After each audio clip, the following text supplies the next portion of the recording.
Welcome to the podcast ABCs of Parenting Adult Children. Please join us as we discuss parenting adult children and the unique struggles that it comes along with.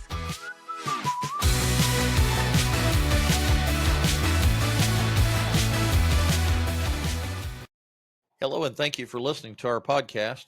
Please subscribe and follow this podcast on Apple Podcasts or wherever you listen. Please take the time to leave a review where you listen to podcasts or on our website at parentingadultchildren.org. Our Instagram channel is Parenting Adult Children 125. Video episodes are uploaded at rumble.com and my YouTube channel. Please subscribe and follow those channels for future updates. I release new episodes every Friday at 8 a.m. Thank you for listening, and now to our featured episode. Hello and welcome to Parenting Adult Children podcast. My name is James Moffitt. Today we have Jonathan, who is a special guest. I don't know how to say your last name, Jonathan. Knaul, the K is silent. Thank you. Knaul. Jonathan Knaul. Hey, Jonathan, thanks for being on the episode today. Hey, do me a favor and introduce yourself to the listening audience. Yeah, first of all, thank you for tuning in. Thank you, James, for having me on the podcast. It's a pleasure and an honor. And again, especially somebody who supports veterans. James introduced my name correctly. I'm Jonathan Knaul, 33-year veteran of the Canadian Armed Forces, tactical pilot, deployed, domestic, lots of activity through a very interesting career. And I'm also a test pilot. And since I retired from the military, I'm a full-time test pilot instructor down here in Mojave, California, with the National Test Pilot School. And I recently authored a book called Final Approach, a Test Pilot Story of Caring for Loved Ones, where I chronicled my taking care of both my parents through to their passings. So I think that's the short stories. All right, let me bring up your book real quick and show it to the listening audience or the watching audience, for that matter. Is it on Amazon?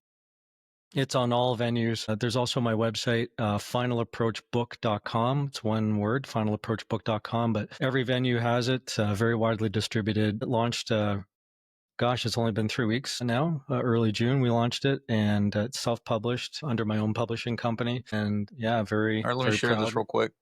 Yeah, that'd be great. Thank you. This. Yeah, absolutely. And window. I'm trying to get a little better at this. Is that it? That's all right. Yeah, that's the one. That's the front cover. I'm very proud of it.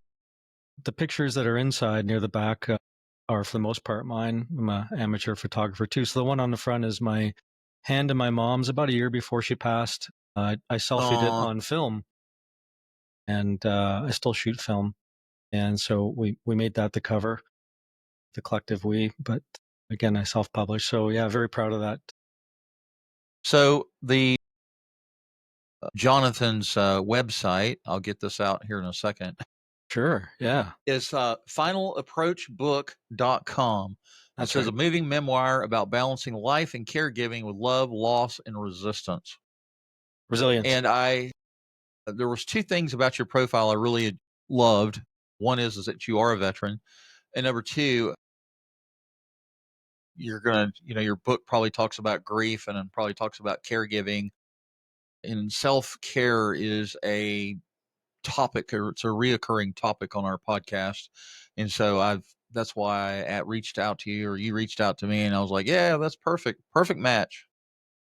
So again, yeah, real honor to be on here. So I'm excited, and I'm sure your listeners are interested, and I'm thankful to them for tuning in, and listeners, viewers, because I guess we're doing audio and video, so it's really nice. Yeah, I released the video version on rumble.com and on my YouTube channel, and then the audio version goes out everywhere. So I have to say that, well, I come from a military background. I've never served in the military. I have a clubfoot from birth, and none of the military branches in the United States wanted me because they considered me disabled. That's fine.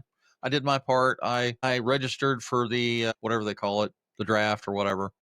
But my dad was a drill instructor in the Army for 26 years, and my brother-in-law is with the Marine Corps. He's since retired, and now he's a civil servant at the Pentagon doing I don't know what. And so yeah, I'm very, very supportive of the armed services, and I appreciate your service to your country. And I have to say that the 8-year-old boy in me, every time I walk by a mirror or do a podcast episode, the 8-year-old in me is going, "What happened, dude?" And I have to say that every time I see a jet fly over, I don't care where I'm at. If I'm in a parking lot and I'm getting out of my car, I always stop to look. And we lived at a townhome here in North Charleston at one point, and it was on the direct flight path for the Boeing test pilots. And they obviously they manufacture jets, and I've been by their plant here in North Charleston. They have them all lined up, right? It's amazing how they manufacture those things. And anyway, the test pilots would test those jets, and we had like a townhome, like a 2-story townhome. Bedrooms were all upstairs and living room was downstairs. And I'd be in a recliner watching the news or doing whatever I was doing on my laptop, and I'd hear one coming. And my wife would laugh at me and go, I'm like, "You're going to kill yourself trying to get out of that recliner and get out the front door out into the parking lot to see one of those things." And 9 times out of 10, I was able to do it. And I learned that as soon as I started to hear it, I'd have to get out of my recliner, ditch the laptop, run out the front door, get out in the parking lot, and they were fairly low. They were flying fairly low. I feel like if I'd have had one of those wrist rockets, with a rock or something, I probably hit the underside of that thing without a problem. Yeah. Not that I would ever do that, but I always said I'm going to leave some milk and cookies on the roof. That way the pilots can reach out and grab it on their way by. And that way, they can have a snack. Those things are loud. But anyway, yeah, the 8-year-old in me is very much into, jet fighters. And we go to Tanger Outlet and eat lunch at IHOP. My wife and I get a big steak omelet, and jet fighters will, like last time we were there was like 5 of them that just took off. And, after I thought there were the first one, second one, I thought, okay, well, that's it. Well, there was like 5 of them, and I never made it outside. I did go outside, but I was like, okay, I'm going to go outside and see if another one launches. And of course it didn't. And they're very low when they're coming in to land. Of course, those jet fighters, that's just an aluminum frame on a couple of rockets, right? So those things are loud. Holy cow. Yeah, we call it a blowtorch with a seat on top. Yo, there you go. That's exactly right. So tell me about how you got into serving in I guess y'all's Air Force. Yeah, I was Air Force. The Canadian Armed Forces are a unified service with distinct uniforms for the 3. Actually, we have 4 services within, similar to you in some respects. But I was Air Force, and all my flying, most of it was supporting the Army, supporting folks on the ground, and then I was in and out of flight tests as well too, where I was doing a multitude of activities for the global Air Force, so to speak. Right. Did you ever fly support for groups on the troops on the ground in any kind of conflicts or whatever? Yeah, I did 2 deployments. I was deployed in Kosovo for 6 months just after NATO completed the bombing to stabilize the region. And that was all in support of ground troops. I was flying Bell 412s over there. And then deployed to Afghanistan about 10 years later in 2008, 2009, a very tumultuous time, in particular in Afghanistan. And there I commanded our Chinook contingent, which was the first time actually that Canada had ever put helicopters into the battle. And so I led that effort, which I'm very have a lot of mixed feelings when you look back at time in combat, but I'm certainly very proud. And there I was supporting troops. I mean, I was moving troops and equipment, and getting the troops off those dangerous roads really was something that I feel tremendously good about. There's no medal or promotion or amount of money or whatever that can compare to the look on a soldier's face in the back of my helicopter. So thankful to be off those roads. And I worked with all of our allied forces. So I had lots of gunship support from allied forces, including U.S. Worked very intently with the U.S. Many times I was down here doing different operations and training with the U.S. and, of course, in theater, too, as I'm mentioning, and moved a lot of U.S. troops as well, too, and was protected by them. So can you fly jets, too? I can, yeah. My early part of my career, and by the way, that 8-year-old in you, that's still, for me, inside me too. And I'm looking up at the sky every time too. I see aircraft go by, even though it's my job. And it started off very early for me as wanting to be an astronaut because I don't remember when Neil Armstrong stepped foot on the moon. I was a year old, but I was apparently watching on TV with my mom. But I Right. certainly remember when Lexi Leonoff and Tom Stafford shook hands in space in '75, and then I was hooked. And yeah, I did start off flying jets too in the military. I decided to go into helicopters, but I am licensed to instruct and flight test both on fixed wing and helicopters now. But most of my effort these days is on helicopters. I just don't have time for much else.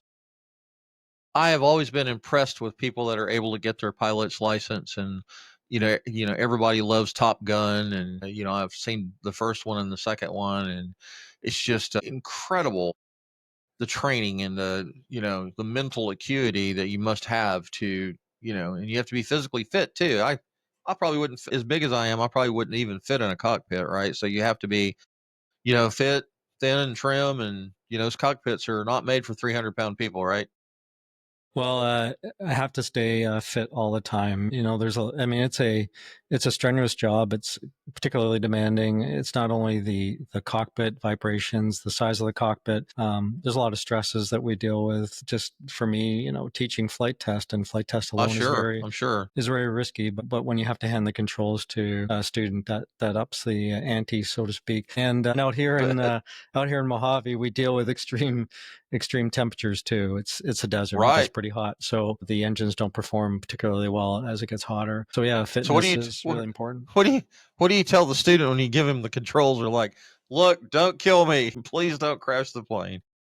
Yeah, sometimes the words come out of my mouth of "don't mess up," and I might use another four-letter word. But I have wonderful students. I do at the National Test Pilot School. We really have a tremendous, impressive cadre of instructors and staff, all extremely experienced test pilots, talented, gifted. Not only them, but our technicians and our support staff.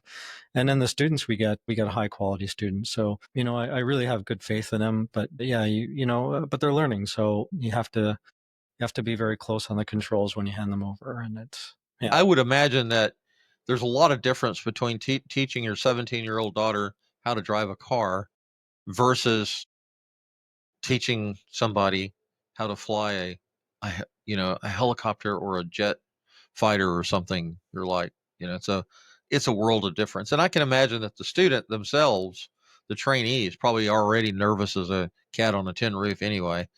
So Well, they are. And there's a lot of similarities, I think, to teaching your 17-year-old daughter because, most parents don't have cars with a brake pedal on the right side like a driving school. So, you're at the will of your daughter, so to speak, when you give them the controls. A little bit the same, although I do have controls on my side of the aircraft. But yeah, the students are nervous. It's also because they're under tremendous pressure to perform. It's a year-long course, and it's very intense, a lot of pressure, and they can fail. And if they fail, it's a career impact and it's a big deal. So yeah, they're under a lot of pressure, and I recognize that. Um, I'm proud of them. I have good students all the time. well, thanks for sharing all of that. That's my listening audience might not care as much about that as I do, but Well, that's all right. it's always No, I'm happy to talk about it. I think your audience would be interested in it. I'll just before you go on, I'll reference you mentioned Top Gun, which I think Tom Cruise is a tremendous entertainer, and he really cares about entertaining for the audience. That's his motive. I think he turns out great stuff. Both Top Gun movies are wonderful, and certainly when that first one came out was around the time I went to the recruiting center and there was a right. lineup there. Everybody wanted to be a pilot. Oh, So yeah. I already had it in my head from the time I was 7, 8 years old, like you. But yeah, it's a fascinating business. It's a tremendous adventure, and I'm lucky and privileged to be able to do it. So thanks for asking about it. Amen.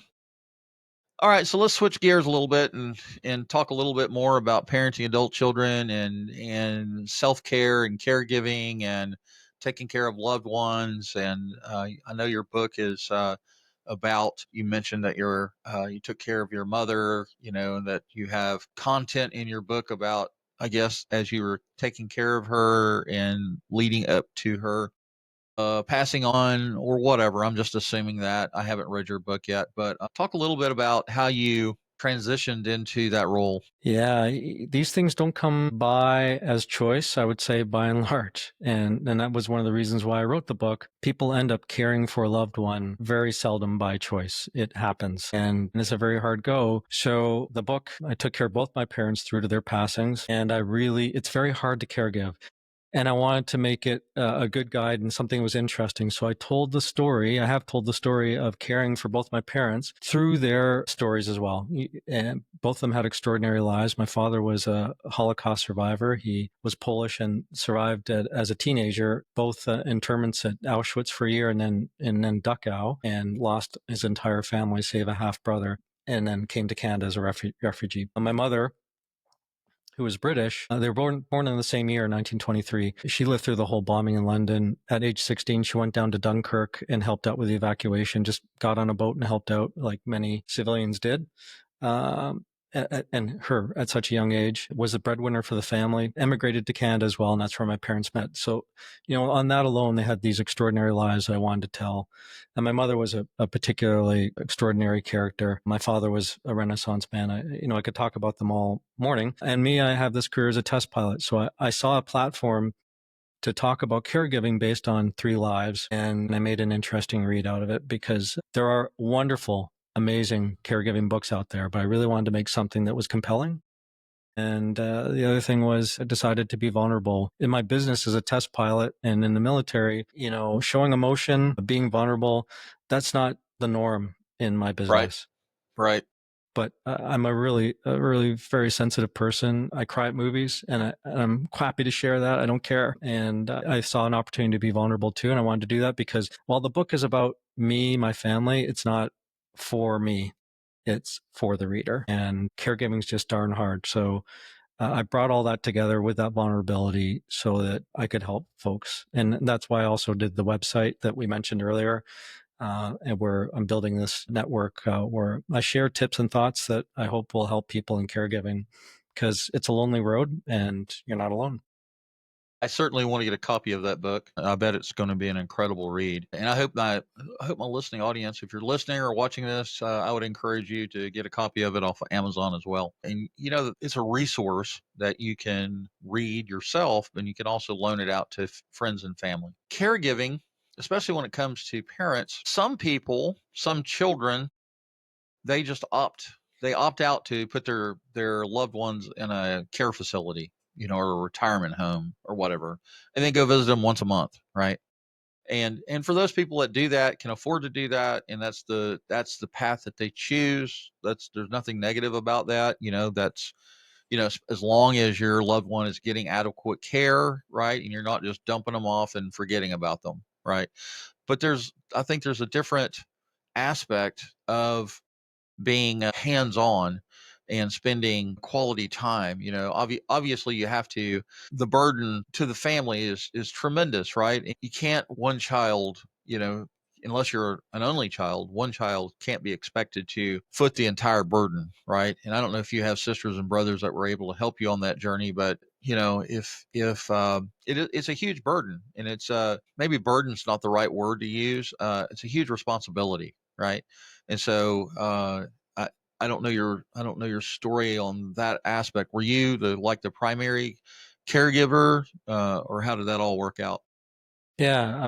I'll talk in a little bit of succession of both my father and my mother and how that played out. And I do have one older sibling, my sister Felicia, and who I'm very close with and who I admire tremendously. I'll say to listeners, and you mentioned about putting folks in a facility and just sort of letting them go in some respect. I recognize that not everybody has a really good relationship with their parents. Some people have very complex or poor relationships with their loved ones. So caregiving can be seen more of a burden. Look, that was one of the reasons why I've been vulnerable in the book, and I want would love for the audience to hear that is that as far as my father went, he had terrible PTSD from his time in the camps. And growing up with him for me I had a very, very challenging childhood. It was very hard. And I've been quite honest about that. So my relationship with my father, as much as I loved him, he really was kind of a monster for me as a child. But I loved him. He got sick when I was 15. And so I took care of him in the hospital. He only lasted about 6 months. It was stomach cancer, but this was the 80s, and he needed a lot of care, and I did it. And I also recognize as I've gotten older that his illness, his mental health illness, was not his fault. So I still love my dad. But anyways, complex relationship, and I get that point. My relationship with my mother was she was my best friend. She was a very mentally healthy person until she got dementia. She lived until she was 90, almost 99. And I gave up my career, and Wow. I didn't know I was going to get it back, but here I am, and I was able to keep it going. That's another story, and took care of her. So through to the end as well, much later in life, in my 50s, 40s and 50s. So, and I did end up putting her in a dementia care facility. It was the last year of her life. The decision to do that was very difficult. I took care of her in her home. I took care of her in her home because I wanted to, and I wanted her to be in her home. But I came to the realization that you can't run a one-bed caregiving home in your home. And I also came to the realization that I suffered caregiver burnout at some point. And so I just couldn't care for her anymore. And we were able to afford it. And so I got her into dementia care facility. This was during COVID, and my sister was living in Miami at the time. I was back in Toronto caring for my mother. So most of it fell on me. My sister did what she could, but she just physically could not be there. In the years previous, there were times when we shared it as my mother slowly declined. But when things got really bad, it came to me, and it usually does fall to one child to do. So that was the case. But moving her into a facility was very hard. I really didn't want to do it, and I had to trick her, and I had to be dishonest with her because she didn't want to leave her home, but I couldn't care for her anymore. And I just, before I give it back to you, James, want to mention that caregiver burnout piece that would probably be helpful to listeners. I mean, we've talked, I've deployed twice. That included a lot of domestic operations here in North America as well, too, through my career. I never suffered PTSD. It's an individualistic thing, and I was very lucky, and I didn't suffer it. I have lots of colleagues, friends, subordinates who did and have PTSD. And I grew up with a dad who had PTSD. There's a family in there of that mental health condition that includes things like operational stress and caregiver burnout. And so I never expected to get caregiver burnout, but taking care of my mom, despite everything I'd been through, that really did bring me to my knees. And I got to a point where when it happened, I never expected it. I recognized the symptoms, and they were quite profound. And I knew I had to get some help for myself, and I did. And I knew that I got to a point where I wasn't going to be able to take care of her responsibly anymore, because if I got sick, then what was going to happen to her, because she could not take care of herself. So that was the point where my sister and I agreed that the right thing to do was to move her into a care facility and thankfully we could afford a good one. We were lucky, and not everybody has that ability. Right. Well, and dementia is tough. And, I've heard stories of how it becomes a really abusive relationship. The person with dementia, they don't recognize who you are. They don't know you're their son, or what have you. I've not personally had to take care of somebody like that, but I can, I've heard stories, and I can only imagine how draining it is and how tough. I'm glad that you mentioned caregiver burnout. We, parenting adult children, we have parents that have kids, between 30 or 18 years of age and 30. And a lot of times, because how expensive it is to live outside of the home, it's very hard for adult children to launch out into the world and sustain, a basic level of living to where they can pay rent, a mortgage, all the utilities, all the deposits. And so a lot of times kids wind up coming back home until they can get their act together. And ultimately, parents are caregivers, between 18 and 30, they're transitioning from preteen, teenage years into an adult. and we become more of a mentor and more of a support system. And there's a monetary cost, there's a physical cost, there's an emotional cost, there's a psychological cost, right? And so parents are, in a lot of ways, caregivers to their adult children. And then as parents grow older, it seems that before we kick off this rock, our health fails, or something, somebody told me one day that none of us get out of this alive, Yeah. Something's going to get us, whether it's, living to 99 years of age and your heart finally giving out, or a stroke, or, what have you. And we have a bridge run here, across the Ravenel Bridge. We have people from all over the world that come do this bridge run. And I've heard of, 36-year-old men that were running triathlons and just in would appear to be perfect health. And they're running the bridge run and have a heart attack and die. Right. And you're like, whoa, that wasn't expected. But none of us are guaranteed a tomorrow. Right. And so that we just have to live every day the best we can with what we have. And it's a circle of life, or the cycle of life. We're born, we live, we die. Death and taxes are two things that we'll never get away from. Right. And so parents are caregivers to a large degree. And then eventually, hopefully, the kids become mature, self-sustaining, law-abiding, productive members of society. And if you have a good enough relationship with them and you get up into your years and you need help, we enter into our second childhood as adults, and get dementia, get cancer, whatever the ailments might be. But we're just not able to. We get to a point that as adults we're not able to take care of ourselves anymore, and it's a scary thought. I'm sure for a lot of parents that are aging, that they're wondering, especially if you don't have a good relationship with your kids, and or your children are just not financially able to, or mentally able, or emotionally able to be caregivers, right? And so then what are the parents going to do? And so I'm very thankful that you had a good enough relationship with your parents and were financially able to help them in their later years. Yeah. Again, I was very lucky. I mean, my parents came to Canada poor after what they'd been through. So they struggled, but they did okay financially. And my sister and I have good positions in life. So we made it out on our own and did okay too. So we were in a position where we were able to cope with those things financially, but not everybody is, as you mentioned. And that's something I recognize. And the other thing you said about, children living in the home, because it's very expensive to get on your own these days. And that's a challenging thing. If you're, in your 30s or even into your 40s and you're living at home with your parents or a parent, then you may very well, not to your desire, transition into a caregiving role because your parent is quite a bit older. You're living at home and now they're struggling and need your help. And it just creeps in on you, and it's not what you wanted in your life, but you're forced into doing some caregiving. So I recognize that is really difficult. And again, one of the reasons why I tried to relate in that book to folks some of all those tips and thoughts and things. So how can your book help those who are caring for a loved one, and who do you want to help with your book?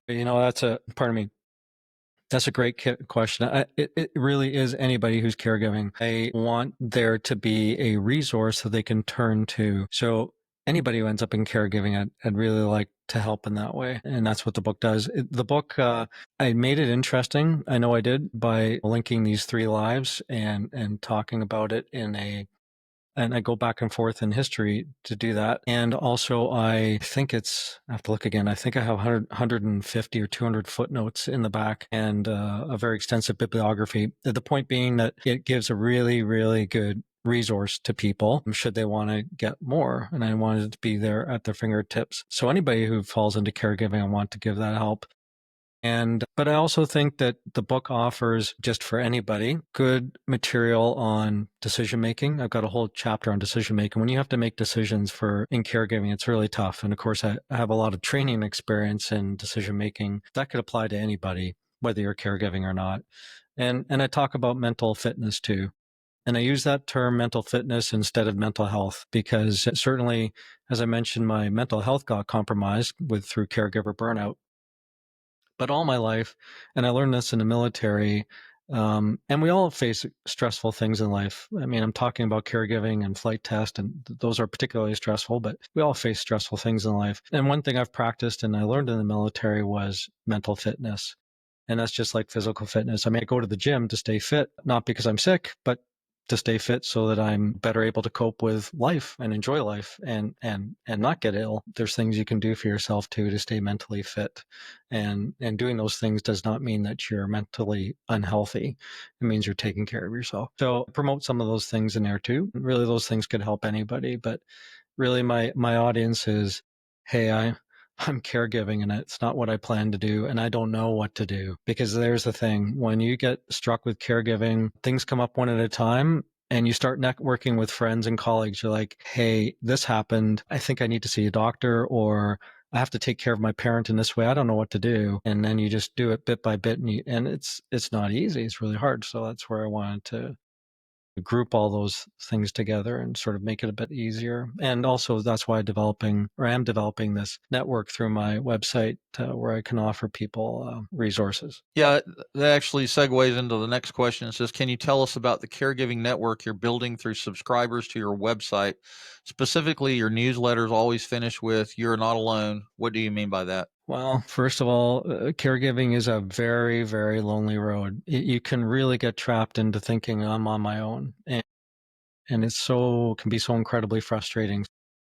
I want folks to know that what they're experiencing is not something that they just experienced on their own, that many people do, and that there's people out there they can talk with. And that's one of the reasons why I've been doing this network, is to remind people you're not alone. That feeling of loneliness when you're caregiving can be overwhelming. So the newsletter is coming out about once every 3 weeks. I keep it short and sweet. I just want to offer a tip or two, or give an excerpt from my book or something that people can relate to that might help them. And then by building that network, maybe they can reach out to folks to get help. I mean, here's an example. I haven't offered yet, I think, through my website where you can go for this. I'd rather folks try and find this on their own, but I had to find a support group that could help me deal with some of the emotions I was experiencing. And in those types of stresses, emotions that I was experiencing was normal. It wasn't indicative of me being mentally unhealthy. But initially, when I looked around for where can I get some help to deal with some of these stressors, to talk about it, my initial attempts were, well, you have to subscribe to being a mental health patient, and then you can enter this program and talk to specialists. And some folks might need that. I did not feel, and I'm sure I was not mentally unhealthy, but I was having challenges, and caregiver burnout was certainly something that arrived. And so I eventually was able to find a group where I could join in and talk about things and share experiences with others who were experiencing similar, and get some resources without having to declare that I was somehow mentally unhealthy. I'll make the point, when I did experience the caregiver burnout phase, and I really did get there, then I did seek professional help. I really did need that, and it helped me out quite a bit. That was a particular thing where I want to make sure I stress that. Good, because I know that sometimes there's a stigma attached to that. Sometimes people, one of the things I always tell people, especially mothers, practicing self-care is not selfish, right? You have to take care of yourself. You have to, go to the gym, go for walks, go to Starbucks and get a latte, go to the beach, go out to, a lake and sit by the water, do whatever it is that you need to get self-centered again, and to release some of that stress, and to get focused, get refocused on who you are, and becoming the best you that you can be, because if you're beat up, worn out, stressed out, you're of no good to anybody, including yourself. So that's good stuff. Oh yeah. Someone, go ahead. Oh, I was just going to say, it's the you're a passenger on an airliner oxygen mask analogy. You're always told that if the oxygen masks drop, if there's a cabin depressurization, parents put on your oxygen mask first, and then your children or your child, because you can't help them if you pass out. So that's really the analogy. Yeah, it's not selfish. And again, that's why I eventually put my mother into or my sister and I agreed to put her into a facility where she could be properly cared for, because I got to the point where I just couldn't anymore, and she needed the care she did. Yeah, through it all, I did the best to take care of myself, which was in my mother's best interest as well as mine. Good. So for someone caring for a loved one, what are your 3 top tips that would help them now? Another really good question. One in particular, I think this one you can do early, and it's a tough conversation. And thankfully, my mother had done this, and my sister and I knew about it very early on, was that she established power of attorney. Power of attorney of care over her body was given to my sister and I, and well established.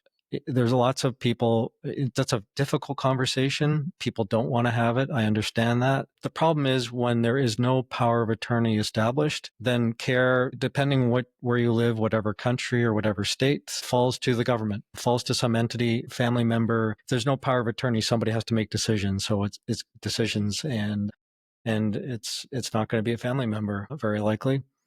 And that's an awful situation to be in, which, so I do encourage people to have that tough conversation and establish power of attorney. It's in the best interest of your loved one and you as well. I think, number 2 would be, and that's hard too, is try and make some plans. Many people don't want to do that as we get older. We just want to be on our own, do our thing. But unfortunately, you started off saying every time you see yourself on video, you get another surprise. Every time I see a picture of myself, do I recognize that person? So Right. We can't get away from aging.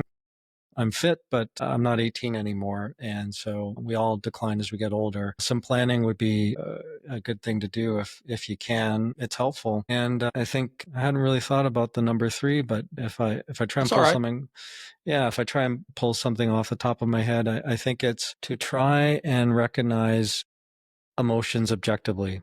This is a very difficult one to do. In working with my sister, who I love dearly and who I respect tremendously, we had our challenges taking care of our mother, and we had our debates. In dealing with my mother and dealing with my father, I experienced a lot of emotions. But I got to a point where I tried to, sometimes successfully, sometimes not, recognize that emotions are signposts. Emotions are normal reactions. And when you're under stress, you experience emotion. And if you can try and park those off on the side and say, I recognize I'm experiencing that emotion, that's normal. I'll try and just put it on the side and recognize what it is, and try and use my logical mind and think a little more clearly, and it's a very difficult thing to do. Emotions cloud judgment. Emotions are the enemy of good decision quite often.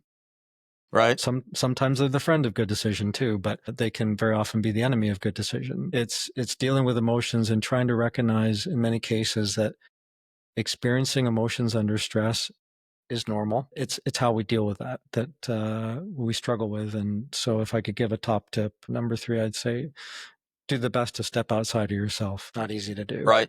Well, I do a lot of reading on Medium and Substack, and I do a lot of writing too, but I like to read. And there are several newsletters, authors that I subscribe to. And one of them, I can't remember what it's called right off the top of my head, Aging or something like that. It's basically written for and to baby boomers and people that are, getting up in age, and talking about what it means to age and all the, fun and not so fun things that happen to you as you grow older. And one of the subjects that comes up quite frequently is end of life planning, which means that we as seniors need to love our families enough to do that critical end of life planning. Get your affairs in order. This one lady said that she has a 3-ring binder where she writes everything down or prints everything out. She has different sections. One's for checking accounts, savings accounts, IRAs, for real estate information. Getting the power of attorney to one of the kids so that they can be signers and executors of their estate, and all of that. And as a senior, I have a living will. My wife has a living will, and we have it printed out. And it's in my desk drawer. And I probably need to give my son a copy of it. He's an attorney, and probably he is probably the child of choice that I would want him to have power of attorney and have all that information. And you hear stories where, parents, loved ones, they just living life, and they haven't done those things. They've let that slip, or they haven't thought about it, or nobody's encouraged them to do it, or whatever, And so if you're in the listening audience and you have parents that are getting up there in age, pick a time. It's not a pleasant conversation. I don't know if you do it over coffee. I don't know if you have a drink at a bar, a family dinner, whatever. Go for a walk on a beach or in the woods, or whatever, and say, "Hey, mom, hey, dad, I hate to bring this up, but do you have a will?" No, How do it's not a comfortable conversation for either one, and so but it's so important that your parent does adequate planning, because if they don't do adequate planning, let's say they have, God forbid, they have a heart attack or stroke and they wind up in intensive care or whatever, and now all of a sudden they're not of sound mind, and all of a sudden you don't have power of attorney, and like you said, some government official or agency is going to have to step in and make decisions that may or may not line up with their desires, or the family's desires, right? Yeah, I can tell you a couple of things there, or tell the listeners a couple of things that I think might be helpful. In my business, I've lost a lot of friends over the years suddenly. That's the nature of the business I'm in. At every stage in the military, depending on where I was posted to, and now as a civilian working in a test pilot school, very similar. I have to provide information of next of kin, emergency contacts. And actually, where I work right now, and the same, I had to provide wills, and all that information had to be there because, and I've seen it happen. Again, lost a lot of people in my business that I knew, I cared about, and when it happens suddenly, to have those documents that say, here's where all the particulars are, and be able to go to the family and walk around with that piece of paper and have that script that will help you out. Oh my gosh, if that did not exist, I can tell you it would be catastrophic on top of something that's already catastrophic, of somebody Sure dying. And in many cases in my business, people, these are young people with families that have sadly left us in tragic ways. So that's really important. And my documents right now that are available at the test pilot school include information of my digital life, because that's even the tough thing is, sure how do you get into, when somebody goes, how do you get into their cell phone, and how do you get onto their accounts and get all that information so you can deal with all that administrative stuff, which is very painful when somebody leaves us suddenly.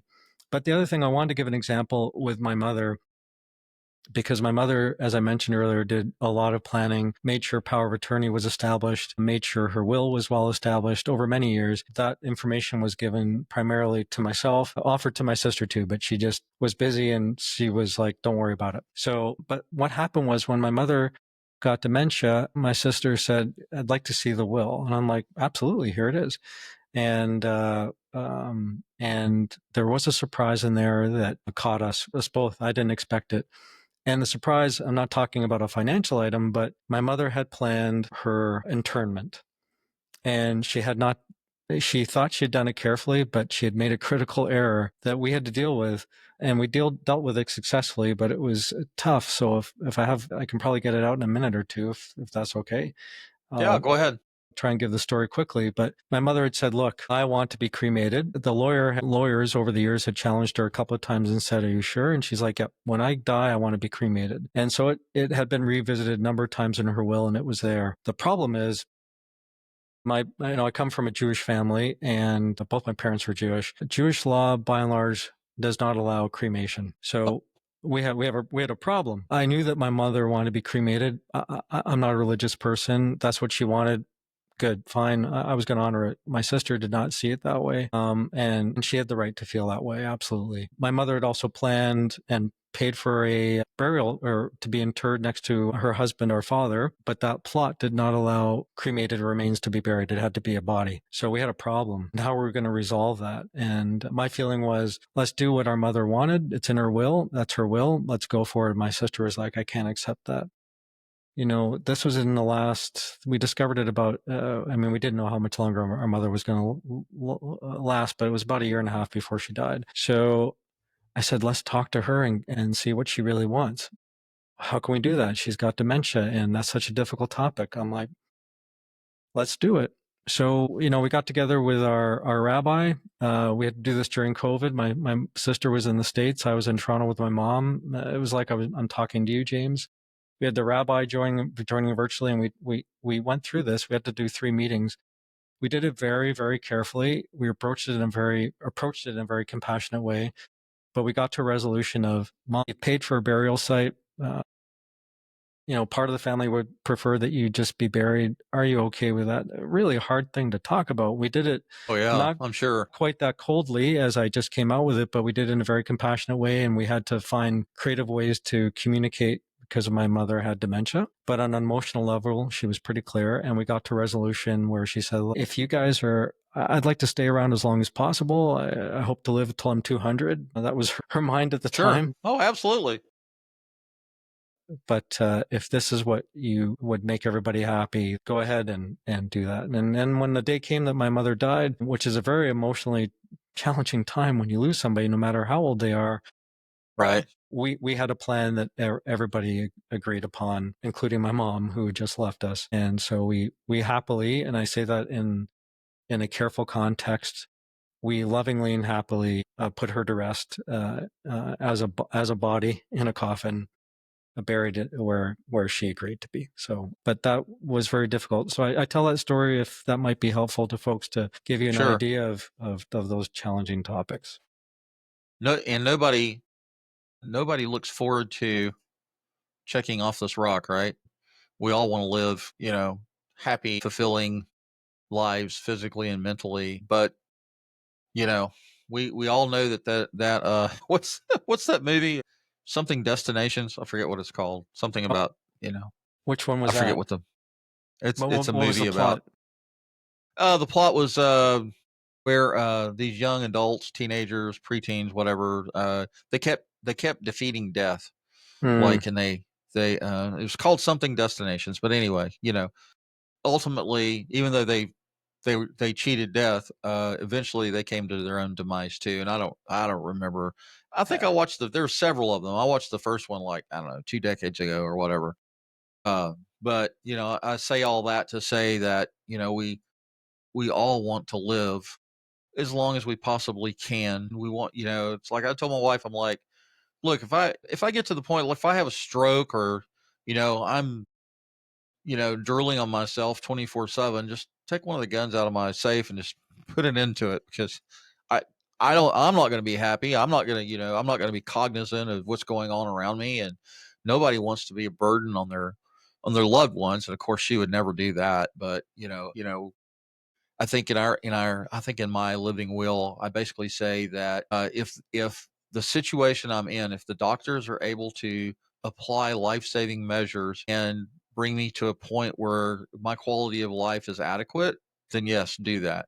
But if that's not going to happen, if everybody looks and doctors say we can do all of this, but it's not going to save him, then my do not resuscitate order is there. It's like, if it gets to that point, then, pull the plug, don't resuscitate, and just let me go, because I don't want to be a vegetable, and I don't want my loved ones to have to deal with, I remember my ex-wife, her dad was a police officer, and this was many years ago. She and I got married. The marriage didn't last very long. We only stayed married for 2 years or something like that. Come to find out, we were not ready for that sort of commitment, and it should have never happened. But anyway, it did. Anyway, her dad had gotten a job as a investigator with the district attorney's office in Houston, Texas.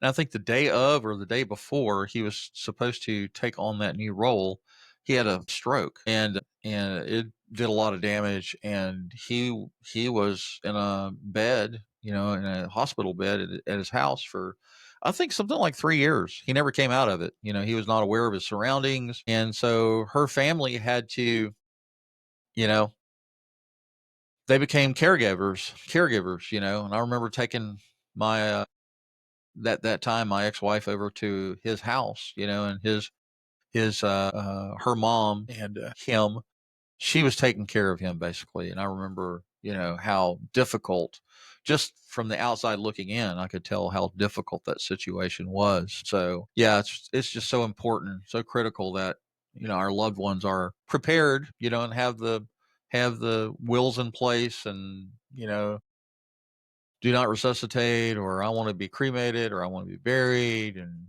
all those conversations need to happen way before it comes time to deal with it. Right. And because there's nothing, like you said, it's already an emotionally charged catastrophic event when you lose a loved one like that, no matter what the situation is, whether it's old age or whether it's a test pilot having an accident, or whatever, whatever the situation is. It's a very horrible event to have to deal with. And on top of that, you don't want to, be faced with, oh shit, they didn't have a will, and now what are we going to do? And then you got probate lawyers that get involved, and all manner of stuff, that has to go through the probate courts, and they're not always going to make the decisions that the family are going to be happy with. Right. So anyway, horrible, horrible, horrible subject, but it's something that needs to be discussed. Absolutely. Yeah, it's a tough one, and I get that. But yeah, you hit the nail on the head. Tough topic, but things are better if you can Yes, do that for planning everybody. and have those At discussions. least it'll help the family anyway. So Yeah. Jonathan, I want to give you like 2 or 3 minutes for like a elevator speech to talk to the listening audience and talk about your book, your website, whatever you want to talk about. Oh gosh, James, that's really nice. I wasn't expecting that. I think we already did that. I just encourage people to go to the site, finalapproachbook.com, one word, where you can subscribe. Again, you'll get the newsletter every 3 weeks or so. They're short, they're sweet. You can purchase the book on the site, or you can purchase it. It's widely distributed at any venue. It exists in all forms. So it's out in paperback, hardcover, ebook, and audiobook, narrated by me for real. I didn't use AI. Spent about 40 hours in the studio. Wow. Doing that out here at 100 degrees Celsius. That's Fahrenheit. I'm Canadian. So out here in the desert in California in the studio. But yeah, I think we covered all that. I encourage people. It's an interesting book in terms of the fact that, again, I brought together what I think are 3 extraordinary, very much out of the ordinary lives, and interesting to tell that story about caregiving. And I really wanted to make it useful. If you do read the book, thank you.